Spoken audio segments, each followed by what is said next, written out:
So today I want to talk about cloud data warehousing because it's something that I've been asked about many, many times.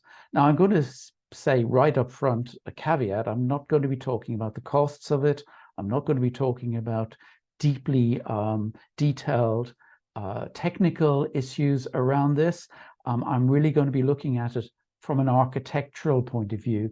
And it's in that architectural point of view that I want to talk about the clearing skies. I'm looking out the window here in West Cornwall, and there is a heavy, muggy, foggy thing outside. So there's no sign of physically clearing skies here today. And I've been onto my friends in the Met office where I now spend some of my time. And they're telling me there's nothing that they can do about it, which I think is their usual answer. So anyway, let's talk about cloud data warehousing.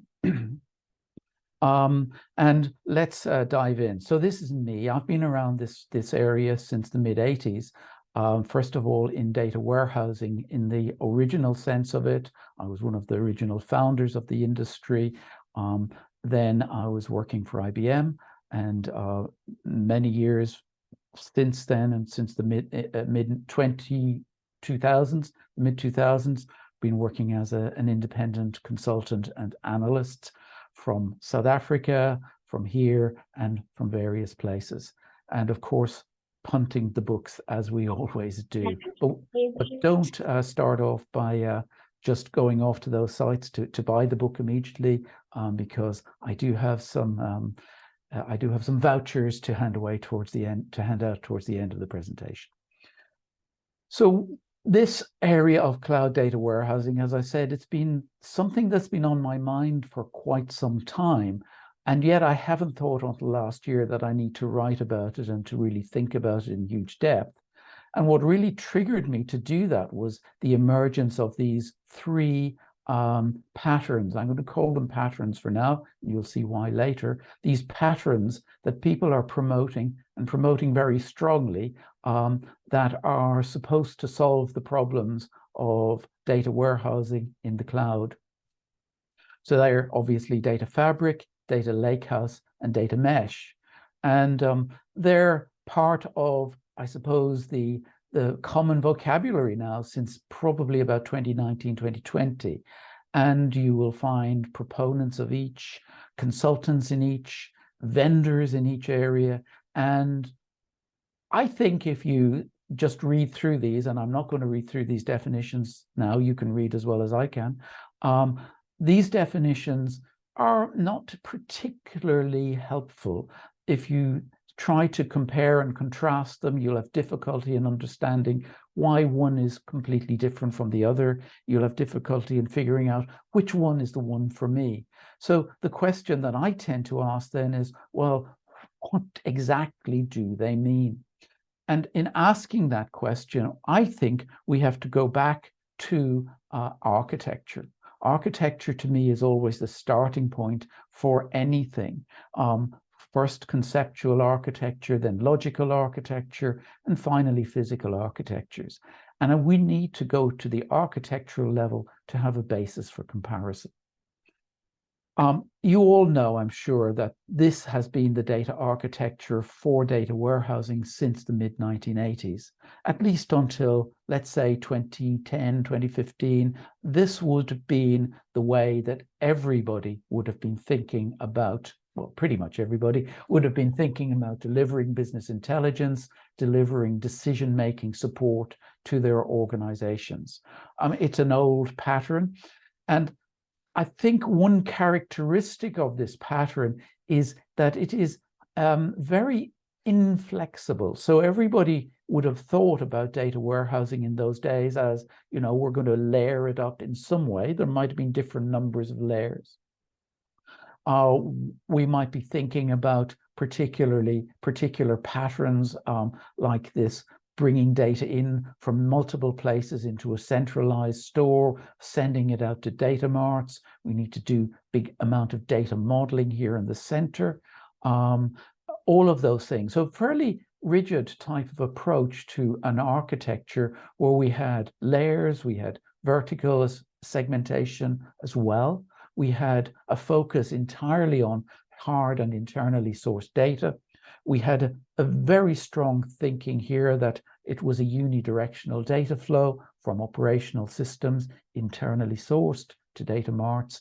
And we had a box on the side where we stored metadata, or at least we thought about storing metadata.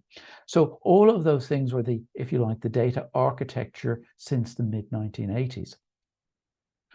Around 2010, 2011, I started thinking about the inflexibility of that architecture as we began to see more and more data from a variety of external sources, of a variety of speeds and sizes and volumes and velocities and all of that sort of stuff, the big data thing, beginning to impinge upon us.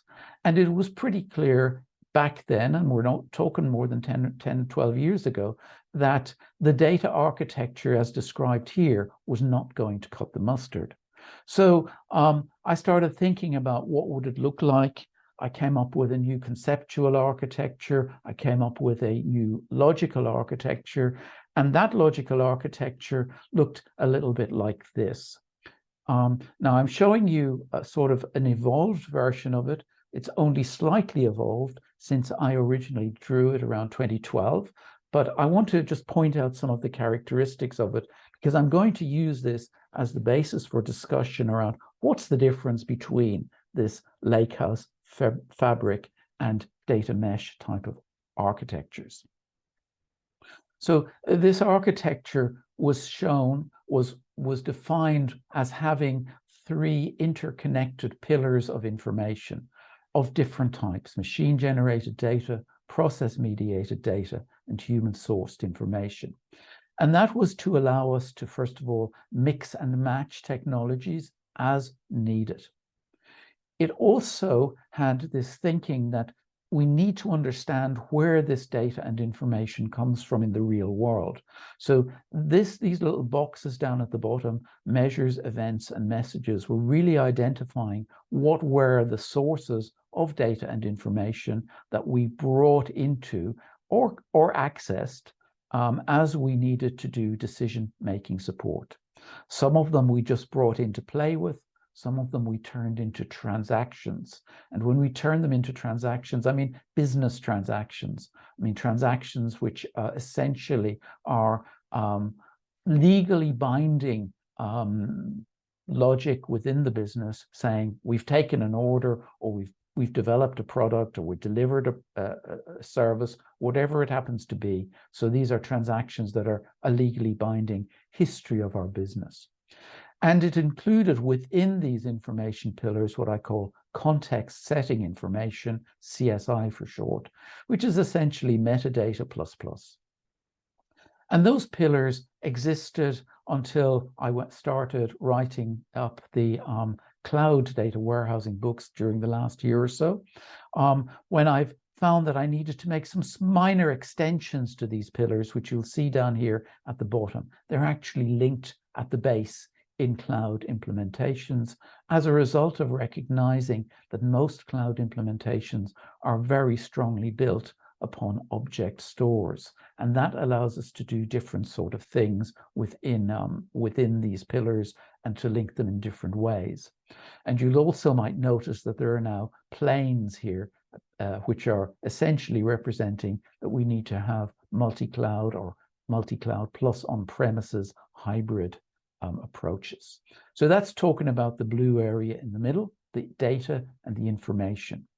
Surrounding that, we had all of these process boxes, the red boxes, doing various things.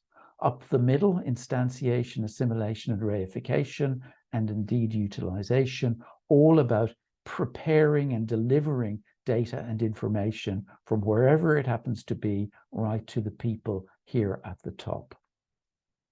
And the idea that these processes are adaptive, being reflected in these components of choreography particularly, and some level administration. These are allowing us to basically have adaptive processes that can react to what's going on in the world rather than being totally built in, build once and live forever type of environment.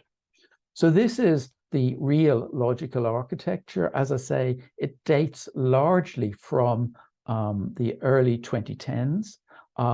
And I have been using it, I think, relatively successfully over the intervening decade or more to drive definitions and drive designs of data warehousing solutions over that period.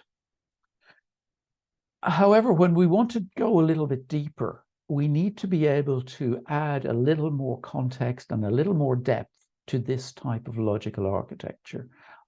We need to be able to think about aspects of how would it be implemented in different environments? How would it fit together if we had different tooling or different technologies? How would we deal with the fact that people are coming up with 3 different patterns of doing this thing essentially in the same environment? What's different about them?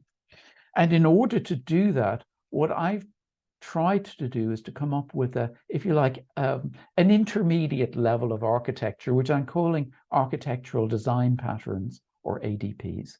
And they're basically extensions of the logical pattern, the logical architecture that you just saw in the previous slide.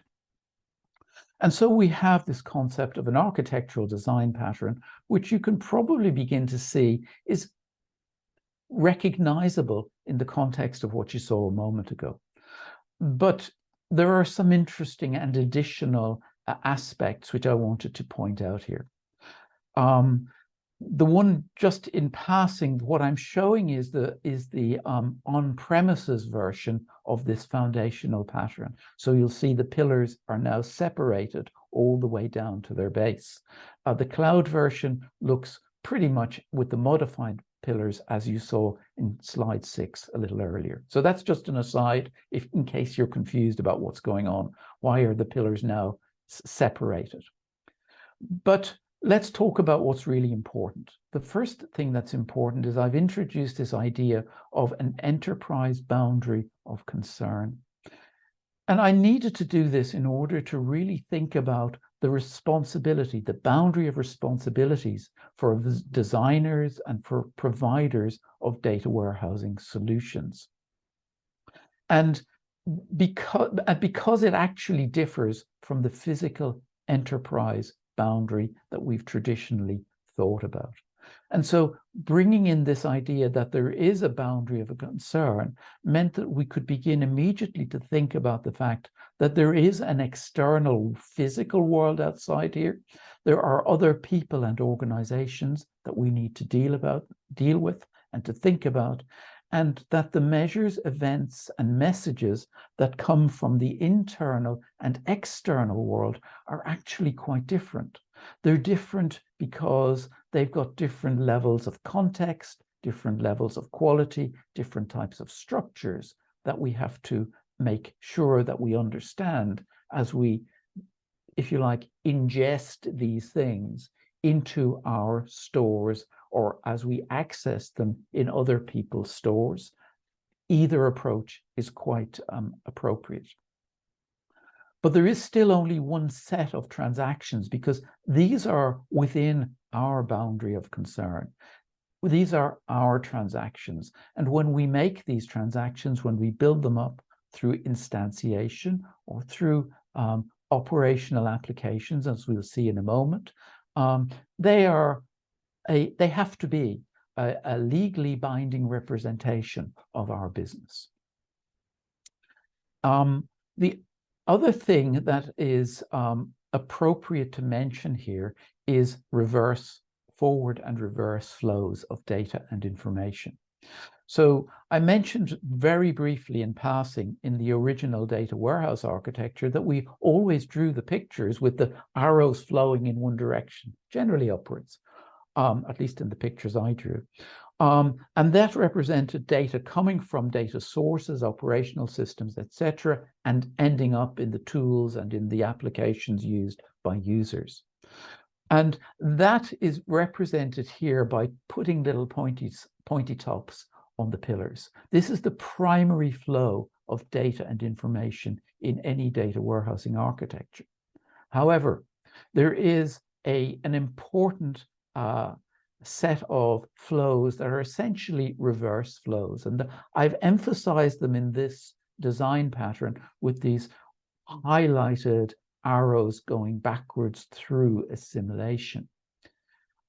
Because increasingly, as we move towards the cloud, as we move towards more and more real-time applications of data warehousing, those particular flows become more important, and they become more difficult to define and more difficult to implement. So it's really important that we bring them in here. And I believe that if you omit these reverse flows as we go forward, this is going to be pretty dangerous in terms of our doing data warehousing in the future. So this is our foundational pattern. What I'm now going to do is I'm now going to dip into each of the three actual patterns that we're going to talk about. First of all, data lakehouse, then I'm going to talk about data fabric, and finally, I'm going to talk about data mesh. And I'm going to do each of those in a particular way. I'm first of all going to give you as described by their proponents. What do people mean when you go and look on the internet, when you look at each of those topics? Then I'm going to draw a picture or present a picture of each of those patterns mapped onto an architectural design pattern like this. So you should be able to see the foundational pattern coming through each of those three designs, and we can begin to see in that way how they differ from one another much more easily than you could from the descriptions that you'll get from the vendors and other consultants in this area. And then finally, I'm going to go on each of them a little bit of a pros and cons, just so that I can give you an opinion on what I think are the strengths and weaknesses of each of these. So let's start with data lakehouse. So data lakehouse, as described by proponents, is essentially a combination of warehouse and lake, as you might guess, given the name of it. So they say, and this was, when I say they, I mean Databricks, who are the people who introduced this concept in 2019, they started off by saying, hey, this is great. Data warehouses are great for structured data and traditional BI, but they're not really suited to big data. Data lakes, great for less structured data, but don't support transactions. They don't enforce data quality. They have update issues and difficult to mix appends and reads, batch and streaming jobs, which has led to the sort of problems that we all know and that really a lot of people encountered as they developed and delivered what they called data lakes, but actually were data lakes with data warehouses often embedded into them or sort of copied into them in some mishmash sort of way. So Databricks came forward with essentially a set of 8 key characteristics of the data lakehouse. And these key characteristics, which I've listed here in the bottom left, I'm not going to go through them all in great detail. I'm going to pick and choose a couple of them, of the more important ones and the more perhaps contentious ones as we talk through this. The first one that they bring up is ACID transactions. And I think I and probably most data warehouse people said, hang on a minute, why do we need ACID transactions? It's a data warehouse. It's a read-only environment. Well, when you dig into the text, what you find is actually what they're talking about are ACID transactions in the loading and updating of the data lakehouse. So because this whole environment is thought about in terms of, or is, let's say, initially described in terms of data coming from external sources and streaming into the lakehouse, the idea of how do we manage the update of data in these immutable object stores that we've started to use in data lakehouse. We've got to do ACID transactions during that particular process. And it's ACID transactions there that they are talking about. They talk about supporting various schemata. They talk about using BI tools and analytical tools. And they talk then about the use of end-to-end streaming for real-time applications. Now, that's an interesting one. End-to-end streaming is a very interesting and important piece of thinking, because, of course, you would want to, if you're doing real-time application, to stream your inputs, your updates from the in basket right through to the users. However, it does say for real-time applications, because if you think about doing the sort of quality work, the sort of reconciliation work that we think of doing in data warehouses, it's no longer end-to-end streaming. It becomes sort of batch. And that's something that you need to take care of. I've mentioned already that it's based on open and standardized type object stores, for example, Iceberg and Parquet and so on. And it has the standard type of storage and compute decoupling that you would see in warehouses. So it's a very useful and interesting set of characteristics. And when I went through it for writing these books, I actually felt, hey, these guys have done a really good job in coming up with a set of characteristics that do delineate what a data lakehouse actually should be. However, when you take that, as I'm going to do next, and then apply that thinking in terms of a data pattern, what you begin to see is not all is quite as clear as you might have thought. So this looks like a pretty complex pattern. There's a lot of new icons and decorations on it. And I'm not going to really have time to spend, and go through every decoration on it. In fact, you're going to have to wait for volume 2 to come out of cloud data warehousing. It's only a couple of months to have a in-depth and detailed view of what's going on here. But what it's saying is these huge big arrows here on the left and the right is the focus on getting these particular types of measures and messages and events, particularly from the external world, but also from, if you like, the streaming type of aspects of the internal world into this lower layer of object storage, which is essentially a landing area. And everything ends up there, whether it's human-sourced information, whether it's process-mediated data. And you'll notice that there is no transactions particularly and explicitly brought out in this picture, because the data lakehouse pattern doesn't really think particularly in terms of transactions in the sense that the data warehouse did. And I think that's one of the challenges which appear fairly quickly. If you're just feeding data straight up as is to your users and your people up here, then there's no further work to be done. But there is a need for assimilation functionality to create data warehouse-like structures for the data. And that's often described in the internet in terms of bronze, silver, and gold layers within the lakehouse. And this is where I say, actually, in this instance, it is no longer end-to-end streaming. It is actually something that looks very much like our data warehouse.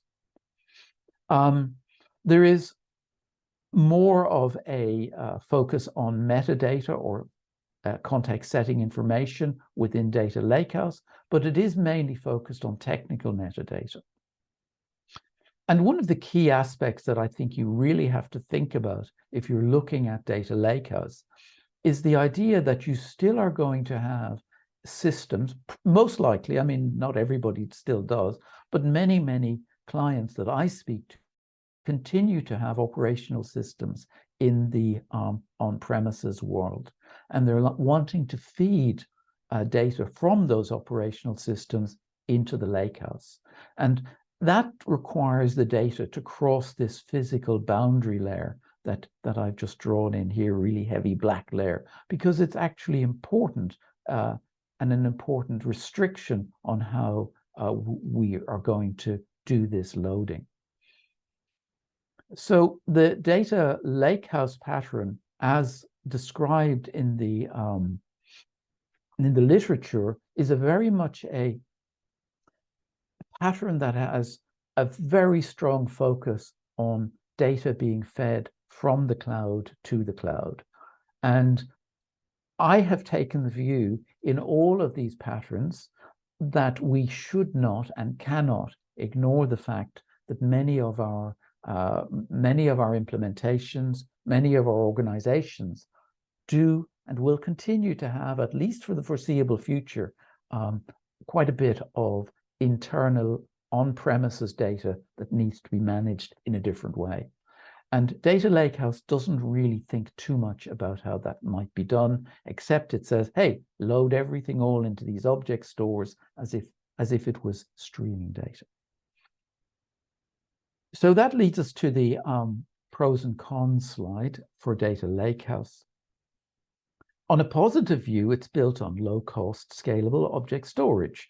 And that gives us if you like, an appropriate way of thinking about reducing costs, using the same infrastructure for all types of data, reducing or maybe eliminating, if you're lucky, redundancy.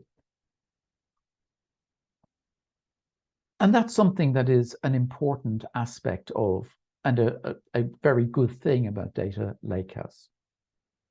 It does benefit from being built from the ground up in the cloud, if that makes sense. So it has got full separation of storage and processing and fully adopts parallelism, elasticity, and all of those good things. It supports the relational model as well as analytics. And I think to the extent that it does that on the same data, that is actually good. I like the fact that it moves very strongly and deliberately towards this open source table formats based on object store, because I think that is really emerging as the way to go in terms of foundational storage in the cloud. It has some level of built-in information preparation to do streaming and to do ELT, to extract, load, and transform. And it does address some of the data swamped issues that we saw emerging in data lakes all over the 2010s. On a more negative note, and I think I've mentioned this already, it starts from externally sourced data as a focus area, which means it doesn't really address typical data warehouse ingestion from multiple on-premises and other sources, operational systems, and so on. So that means starting in that environment and starting from that focus on externally sourced data, it does demand the skills that you will typically find in web or Hadoop type of developers, as opposed to the sort of data management people that you may have currently working on your data warehouse environments. When you dig a bit deeper, you notice that there's, in some cases, in some implementations of Data Lakehouse, there is not a true relational database in the middle. So if you look at the Databricks environment, that is actually built, essentially building their own relational database management system on top of Spark. And I rather think, hang on a minute, why don't we actually use a real database, which has typically over the last 20 or 30 years even developed support for, say, referential integrity, multi-table transactions, and so on and so forth. So that may be a problem depending on the approach you go. There's not a lot of support for governance and ownership, although I'd say it does address some data swamp issues. It really doesn't go very deeply in thinking about governance and ownership issues. And some of the software can be a bit immature, especially if you're going to build your own relational database from scratch. And as I said already, it's the same sort of point up here. Migration from existing data warehouses is not really considered in all of the stuff that I found on the internet about Lakehouse. So that's Lakehouse in a nutshell. Let's move on to Data Fabric. Data Fabric, as it's described by its proponents, which are typically the large analytical firms like Gartner and Forrester, is essentially, and Gartner would call it, a design concept. And that does, what they mean by that essentially is that they are not specifying in any great depth what is the software, or indeed hardware, but mostly software or architecture of what it is that they're proposing. So it's basically a thinking process around, I want to have an integrated layer of data and connecting processes.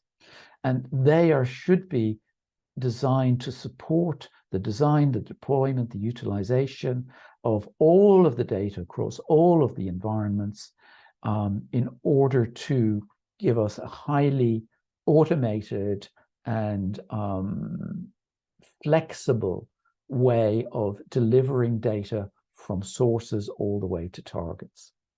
And the way that they propose to do that is by continuous analytics over existing, discoverable, and inferenced metadata. So what they mean by that is we're going to use the metadata in order to understand what it is we need to do in designing and delivering our data delivery, information processing type of tools and infrastructure to do that. They do say that they would use both human and machine capabilities, which I think is a good thing, because you see far too much in the world today of AI is going to do everything. So human and machine capabilities to access data in place and support its consolidation. So this is an architecture which is not saying bring everything into one place, but it does recognize that there are going to be times when we want to bring everything, or a lot of stuff, a lot of data, into one place to, let's say, to reconcile it, to make it more amenable to use by users, and so on and so forth. And Data Fabric essentially came into the limelight when Gartner placed it in its top 10 data and analytics trends in 2021. It's a little bit of self-promotion there, I think, because they were promoting Data Fabric themselves. The picture that they use, and the only picture that I found from Gartner and indeed other analysts that describes what this Data Fabric is supposed to do, is this picture, and you'll find it here. And these are the key pillars, or they actually look like layers, but these are the key pillars of Data Fabric. So they say, focus first on the data catalog, where we will have an access to and representation of all of the metadata types in a connected knowledge graph.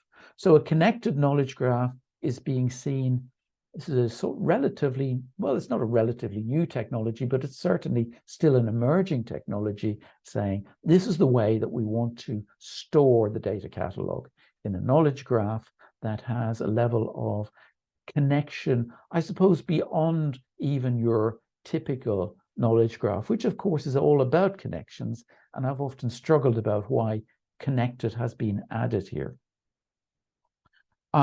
So underneath that, and I see a question about implying the need for a common semantic layer. I think the short answer is yes. I mean, this common semantic layer, this knowledge graph, is essentially the basis for AI and ML work to, first of all, do analytics over that knowledge graph in order to understand how the metadata changes over time. So this is really saying active metadata. And I think this is a really key concept, and something that I thought about many, many years ago, but never knew how to do, was, metadata, as we've typically done it, has been, we store it somewhere, and then we sort of use it, we store it and forget it. It never changes. And so this approach is saying, use analytics to find out what is changing and then activate the metadata. Have we changed the loading process? Have we changed the structure of this table? Have we actually done something where we maybe fixed a problem in the operational world and hasn't yet been put through into the design world? All of that sort of stuff, basically active metadata, and then using that active metadata with algorithms we have to have AI in here and machine learning algorithms to simplify and automate data integration design. So we got dynamic data integration, which gives us the ability to deliver the data through multiple data delivery styles. And we've got orchestration, which I read as the same as choreography in my architecture pictures. So what this is doing essentially is giving us the possibility to look very closely at the whole area of information preparation, information delivery. And what I would suggest is when we look at this particular pattern is that what we're seeing is it's an evolution of the logical data warehouse, and it is a focus very strongly on the idea of information preparation and to some extent data virtualization. And what I've done here in this pattern picture is I've grayed out all of the storage components, because essentially Data Fabric says, I don't care where you have your data. They say, I'm really going to focus on how am I going to get the data to wherever you need it to be and get you to it wherever it happens to be. So it says nothing about the actual data structures and data models or any of that stuff that we would have thought about in data warehousing. It's happy if you've got individual stores. It's happy if you've got a reconciled data warehouse. It doesn't care. And it has a very, very strong focus on context setting information.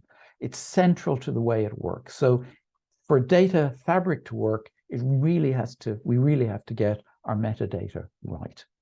And that leads us to the pros and cons, which essentially is that, on a positive side, we have a very clear evolution from existing systems like logical data warehouses. There is a conscious integration of warehouses and lakes and all of the other sources required. There's a conscious attempt to say, we know how to get you there wherever it happens to be. And because it's been pushed by the big analyst companies, it has a lot of support from vendors and consultants who come from traditional data preparation areas, from virtualization, catalog tools, all of those things. So there's a set of skills in many of those areas that's generally available, and there are a set of well understood methods and organizations around it. On the negative side, I think you might say that there is some of the key software, and I'm really talking about choreographed workflows. I'm talking about semantic knowledge graphs. I'm talking about the whole idea of machine learning being embedded into it and active metadata management. These are immature software areas. They're emerging, they're immature. So there's going to be, I think, quite a bit of work to be done in order to get where we want to go. You might say it's not very novel in appearance, and sometimes that's a problem when you try to sell these things to management. But the real problem, I think, here is metadata. Metadata catalogs and standards continue to lag in required function and in interoperability. And you know what? We've been saying this since the early 90s, and it still hasn't been solved, which is sad. And it's a sad reflection on us as an industry that we're still struggling to really deal with metadata, or as I prefer to call it, context setting information, to the extent that it needs to be. And here we see the problem. Data Fabric really does require us to do that in order to move forward. Moving quickly along, because I see the clock ticking forward quickly, let's talk about data mesh. And the problem with data mesh is it generally takes at least 3 hours to describe what data mesh is. And I don't have 3 hours to do that. So I'm going to have 2 slides in this case to try to tell you what data mesh is as described by its proponents. So Zhamak Dehghani, back in 2019, started publishing a series of articles which essentially said, if we look at data warehousing as it has evolved since the 1980s, it's terribly old-fashioned, it's hugely centralized, It has a single point of failure in terms of its centralized data lakes or warehouses. It doesn't really understand that there's going to be data everywhere as sort of ubiquitous, ever-present data. And it doesn't really allow us to do the sort of unlocking of analytical operations that we need with autonomy and democratization, and really let us move this whole thing of data warehousing into the modern cloud-based, into the modern new developments, software structures of the new world, and let's get away from this old stuff. And in order to do that, we need to take a very different view of the world. Part of that is focusing on organizational concepts and concerns. And I don't have a problem with doing that. But some of the way that it has been focused on is quite, in a way, concerning. So we have a new governance approach, and we have a very strong sense of how do we federate stuff out in an organizational sense to local control versus central control. And the principles of data mesh in many ways are encapsulated in this diagram. So the suggestions of data mesh is to take the idea the ideas that have come from domain-driven design. That's Eric Evans' work, triple D here. That is the basis for an awful lot of modern microservices evolution and the evolution of DevOps. So coming from the modern software engineering world and taking this idea of domain-driven design and applying it to analytics and the analytical world.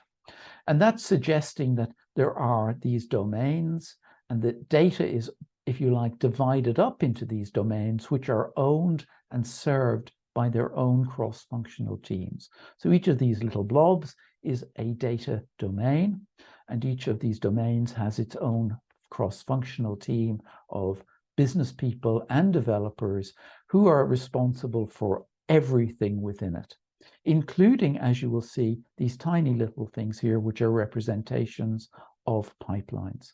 So the data pipelines, the big infrastructure of feeding data into a warehouse or lake, feeding it through into data marts, all of that infrastructure is now taken out of the centralized environment and is distributed among these cross-functional teams who are doing their own thing, using a set of data infrastructure as a platform, but nonetheless, they are responsible for the internal data pipeline inputs, outputs, and the way that they work. A second key concept is data as a product, and data as a product is saying, as we'll see, it's on the next slide, isn't it? Yeah. So data as a product is an important aspect of that. I've mentioned the self-serve data infrastructure as a platform, and then overarching this, a federated computational governance environment to enable interoperability using open standards. So this idea is that there are all these independent domains that make their data available as products to other domains, and these other people, these other new domains can be created by correlating data from other domains. And if you like, the whole responsibility for the delivery of data as a product is pushed into each of these business-oriented domains. So it's very much a very localized and a very distributed architecture approach. And the sort of key technical or architectural concepts that we talk about when we look at data mesh is, first of all, data as a product, or the data product quantum, which I see very much as microservices thinking. So this data product, this little hexagonal thing here, is essentially the code plus the data, plus the metadata, plus any infrastructure that's needed to deliver this data product. So we're encapsulating these things, these data as a product, into an independent and locatable and understandable if you like, microservice-like infrastructure. The second main point is there's this multi-plane data platform. So there are many different data platforms, an infrastructure provisioning plane, a product developer plane, a supervision plane. So a very modern type of thinking in terms of software development and how that platform would be delivered. An interesting point is to embed these computational policies. So we have federated computational governance up here, but essentially, rather than having people managing that, what we're trying to do is embed the computational policies within the products, within the data products, and within the data platform itself, so that it can be completely, if you like, or largely automated. And the whole approach is essentially to pull data on demand from wherever it happens to be. Now, if you go and read Deghani's articles and indeed her book, what I think you will find is this is conceptually hugely complex. And when you read this statement, and I'm not going to go through it, you will see a lot of words in there that will cause you to pause and say, what exactly is meant by that? And I found that it took me months to really understand what it is that data mesh is trying to propose. And by the way, it's not complete. There's lots of areas where it's incomplete, but it's very different from the whole way of thinking in data warehousing. And that in itself is a challenge. When I tried to put this into my into my architectural design pattern, the view that we come to is we have these globs, these data as a product globs, these sort of mauve colored hexagons, each of which contains a set of data, a set of CSI, a set of functionality, and they are, if you like, independently distributed across the entire environment. So data mesh, at least in the way that Deghani describes it, is essentially, it dispenses with this centralized set of data. I see the question in there, if there's not an existing data warehouse, how would data fabric handle storage of historical and change data? That applies also with data mesh, and even more so. So there is no, in the original approach, no data warehouse here. It's basically data products at the core, and using choreography and instantiation even within these data products to try to move all these arrows around, move this data around via all these red arrows. And if you start thinking about that in a real environment, you begin to think, hang on a minute, there's going to be dozens, if not hundreds, of these data products, each with its own inputs and outputs, each managing its own inputs and outputs. Sounds like a recipe for disaster. And it's not clear to me how that happens. And I'm already into the cons here, but it requires pervasive and active CSI.